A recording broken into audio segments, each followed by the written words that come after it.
महादेव भगवान की।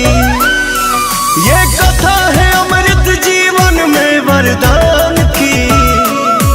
ये कथा है अमृत जीवन में वरदान की। देवों के देव महादेव भगवान की।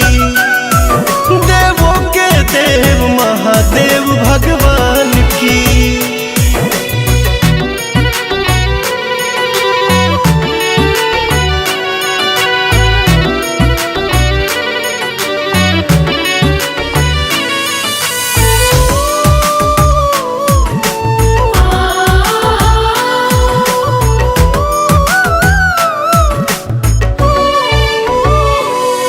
वो नीलकंठ देवा पिए विष का प्याला, त्रिपुरासुर का संहार कर डाला।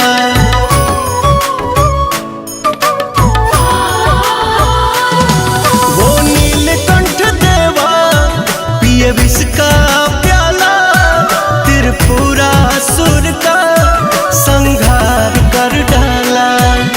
सुत सौनक जी बोले वाणी ज्ञान की। सुत सौनक जी बोले वाणी ज्ञान की। देवों के देव महादेव भगवान की। देवों के देव महादेव भगवान की। हम कथा सुनाते हैं शिव महापुराण की। हम कथा सुनाते हैं शिव महापुराण की। देवों के देव महादेव भगवान की।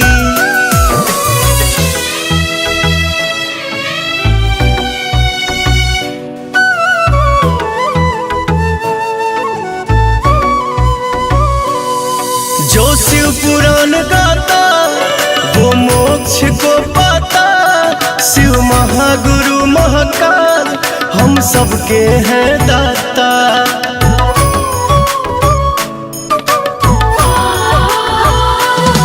जो शिव पुराण गाता वो मोक्ष को पाता।